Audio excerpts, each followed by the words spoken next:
इसी के साथ साथ हमें जी इकोनॉमिस्ट मिस्टर उमर फारूक ने बीपर पे ज्वाइन किया। अस्सलाम वालेकुम सर, वेलकम टू वकील ऑनलाइन। जी अस्सलाम वालेकुम जी। जी उमर साहब ये बताइएगा कि कन्वेंशनल बैंकिंग में और इस्लामिक बैंकिंग में क्या फ़र्क है? कन्वेंशनल बैंकिंग और इस्लामिक बैंकिंग में बहुत ही एक थिन लाइन है और इसमें जो आपकी इस्लामिक मोड्स ऑफ फाइनेंसिंग हैं जो उनके अंडर बैंकिंग होती है वो इस्लामिक बैंकिंग है, और जो कन्वेंशनल मोड्स के मुताबिक बैंकिंग होती है वो कमर्शियल बेसिस पे वो कन्वेंशनल बैंकिंग है। और इसमें क्योंकि जो इस्लामिक बैंकिंग है उसमें प्रॉपर एसपीपी से लाइसेंस चाहिए होता है और उसमें एक आपको शरिया बोर्ड चाहिए होता है और वो एडवाइजरी सर्विसेज भी देता है और हर प्रोडक्ट को शरिया के मुताबिक उसको वेट भी करता है और क्लियर भी करता है। सही। और बाकी जो कमर्शियल बैंकिंग तो बहुत अरसे से चल रही है, बट इस्लामिक बैंकिंग जो है वो पाकिस्तान में अभी बड़ी फ्लरिश हो रही है और उसमें जो कस्टमर्स का भी रुझान है क्योंकि इस्लामिक मुल्क है, और उसमें जो स्टेट बैंक है उसमें वो बहुत इनकरेज कर रहा है बैंक्स को।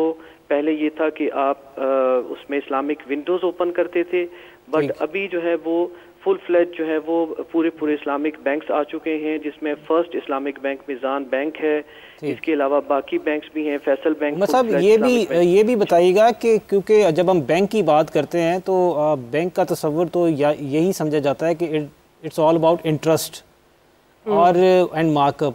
तो इस्लामिक बैंकिंग इसको अपने इंटरेस्ट और मार्कअप से कैसे अलग करती है? देखिए, एक चीज है जिसको बोलते हैं इंटरेस्ट, जो इस्लामिक बैंकिंग में प्रोहिबिटेड है, बट जो मार्कअप है और जो प्रॉफिट है वो अलाउड है इस्लामिक बैंकिंग में। तो जो आपके शरिया एडवाइजर्स होते हैं वो आपकी प्रोडक्ट्स को ऐसे ही डेवलप करते हैं कि उसमें प्रॉफिट का एलिमेंट हो, ना कि इंटरेस्ट का एलिमेंट हो। और इसमें जब आपकी जो ट्रांजैक्शंस होती हैं वो एसेट बेस्ड ट्रांजैक्शंस हों, जिसमें एसेट्स की सेल्स परचेज हो, तो वो इस्लामिक बैंकिंग बन जाती है। इसमें बेसिकली एसेट्स की इन्वॉल्वमेंट बहुत जरूरी है इस्लामिक बैंकिंग में। ठीक। और फिर तभी वो इस्लामिक बैंकिंग बनती है। ठीक। उमर साहब ये भी बताइएगा, स्टेट बैंक ऑफ पाकिस्तान के एंड से जो बैंकिंग रेगुलेशंस है, जो रूल्स एंड लॉज है, उनमें कोई अमेंडमेंट से चेंजेस आई हैं या अब तक वही चल रही हैं? बहुत जरूरी सवाल। जी वो टाइम टू टाइम चेंजेस कर रहे हैं और उसमें इम्प्रूवमेंट लेके आ रहे हैं, और इसी वजह से इस्लामिक बैंक्स फ्लरिश कर रहे हैं। अभी जो हमारा जो बेसिक जो बेस रेट है अभी वो एक ही है, जो आपका Karachi inter bank offer rate है वो एक ही है, उसको इस्लामिक बैंक्स भी फॉलो कर रहे हैं और जो है वो दूसरे जो कन्वेंशनल बैंक्स हैं वो उसको फॉलो करें।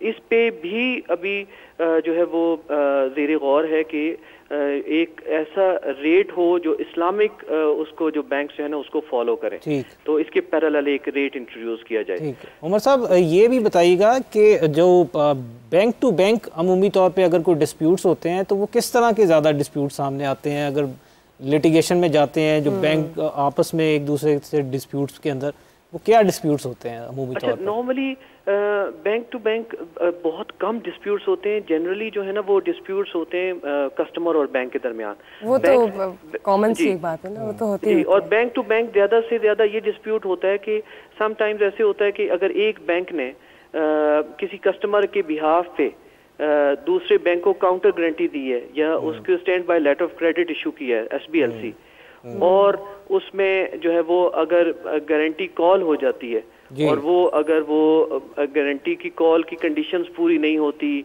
और वो उसको डिमांड नोटिस पे नहीं करता, तो उसमें डिस्प्यूट हो सकता है।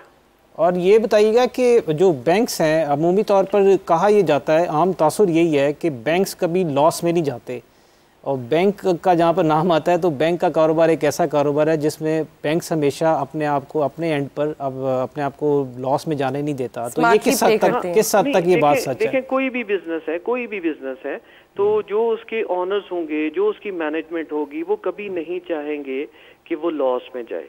तो इसी तरह बैंक्स भी हैं, और बैंक्स के जो ऊपर बोर्ड होता है फिर उसके बाद जो मैनेजमेंट होती है वो कभी भी नहीं चाहेगी कि हम लॉस में जाएं, और वो सब प्रोफेशनल्स होते हैं और प्रॉपर पॉलिसीज और प्रोसीजर्स के थ्रू सारी ऑर्गेनाइजेशन चल रही होती है, जो इंस्टीट्यूशन है वो चल रहा होता है, और उसमें पहले ही बजट्स बनाए जाते हैं और फिर बजट्स को अचीव करने के लिए एफर्ट्स की जाती हैं, तो बहुत कम होता है कि उसमें, और उनको मॉनिटर किया जाता है। तो बाकी जो बिजनेसेस हैं, सबसे रेगुलेटेड जो बिजनेस है ना वो बैंकिंग सेक्टर है, सबसे ज्यादा रेगुलेटेड, इसलिए उसमें बहुत कम चांसेस हैं कि वो जो है लॉस में चला जाए या कहीं उसने रेगुलेटरी ब्रीच की हो या कोई लॉ को अबाइड ना किया हो, तो बहुत कम आप देखेंगे कि इस तरह के आपको चांसेस मिलेंगे। जी सुहेल साहब, आप कुछ? मैं इसमें ना बिल्कुल एक चीज़ ऐड ये करना चाहूँगा कि देखें, बैंक का बिजनेस जो लॉस में नहीं जाता ना, उसका एक सबसे बड़ा फैक्टर ये भी है कि बैंक के लिए जो स्पेशल लॉज बनाए गए हैं ना,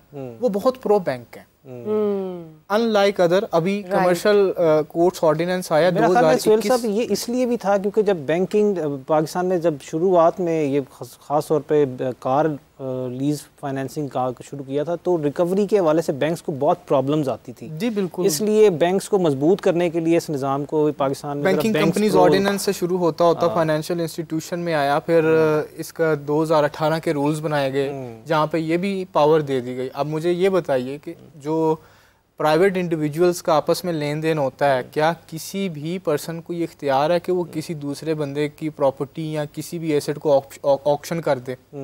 ये सिर्फ इख्तियार सेक्शन 15 के अंदर बैंक को दिया पावर्स जो है ना, वो बहुत ज्यादा एक्सेसिव पावर्स हैं। यही बात मैंने आपसे की कि इसमें कोई अमेंडमेंट होनी चाहिए। एक्सेसिव का वर्ड आई डोंट नो, आप अपना उमर साहब मुझसे एग्री करेंगे या नहीं, बट पावर्स, सफिशिएंट पावर्स हैं, अनलाइक अदर जो अपना कमर्शियल ट्रांजैक्शंस की जो होता है ना इंस्टीट्यूशंस, उनके दरमियान। ठीक है, अच्छा, इसके अंदर ना मैं बेसिकली उमर साहब से एक सवाल पूछना चाहूँगा, क्योंकि जब हम एज ए बैंकिंग लॉयर पेश होते हैं तो इंटरेस्ट तो चाहे कन्वेंशनल बैंकिंग भी हो पाकिस्तान के अंदर वो प्रोहिबिटेड है। आम तौर पे ये जो मार्कअप की स्टेटमेंट्स हैं जिसको मार्कअप दिखाया जाता है, उसके अंदर ना ट्रांजैक्शन के सामने लिखा होता है debit interest on an other account, और वो मार्कअप चार्ज किया होता है। और आम तौर पे ये बहुत बड़ा ऑब्जेक्शन आता है जो कस्टमर साइड से है, वो कहता है कि जनाब इंटरेस्ट तो वैसे ही मना है, तो ये इसे मार्कअप कैसे शो कर रहे हैं? तो ये क्या बेसिकली ये क्यों होता है और इसकी क्या पीछे प्री रिक्विजिट्स हैं कि ये debit interest on an other account क्यों शो होता है? Why not markup? जी उमर साहब। जी वैसे जो इंटरेस्ट का वर्ड है ये 80s में ही इस पे तो बिल्कुल प्रोहिबिट हो गया था पाकिस्तान में। तो उसके बाद कोई भी बैंक जो है या कोई भी फाइनेंशियल इंस्टीट्यूशन जो है वो इंटरेस्ट का वर्ड ना अपने डॉक्यूमेंट्स में यूज कर सकता है, ना अपने जो एडवर्टीजमेंट जो भी परफॉर्मर्स होते हैं या ब्रोशर्स होते हैं उसमें इंटरेस्ट का वर्ड यूज कर सकता है। कमर्शियल हो, इस्लामिक तो करेंगे ही नहीं, लेकिन कमर्शियल बैंक्स भी इंटरेस्ट का वर्ड नहीं यूज कर सकते। मार्कअप का वर्ड यूज होता है या प्रॉफिट का वर्ड यूज होता है। और कुछ क्वेश्चन जो मैं आपका अंडरस्टैंड किया हूँ उसमें ऐसे होता है कि जैसे देखें मार्कअप तो कैलकुलेट करना ही है, क्योंकि एक जब कोई कस्टमर आपके पास आता है और वो एक आपके साथ कॉन्ट्रैक्ट करता है कि मैंने इतने टेन्योर के लिए ये कोई परचेज करनी है या जो भी एक्सपेंस करना है, ये बिल्डिंग बनानी है, मशीनरी लेनी है, उसके लिए मुझे इतना लोन चाहिए और उसमें मैं आपको इतने % मार्कअप पे करूंगा आउटस्टैंडिंग के ऊपर। वो मार्कअप कैलकुलेट होता है एज पर कॉन्ट्रैक्ट और दोनों के एग्रीमेंट के मुताबिक।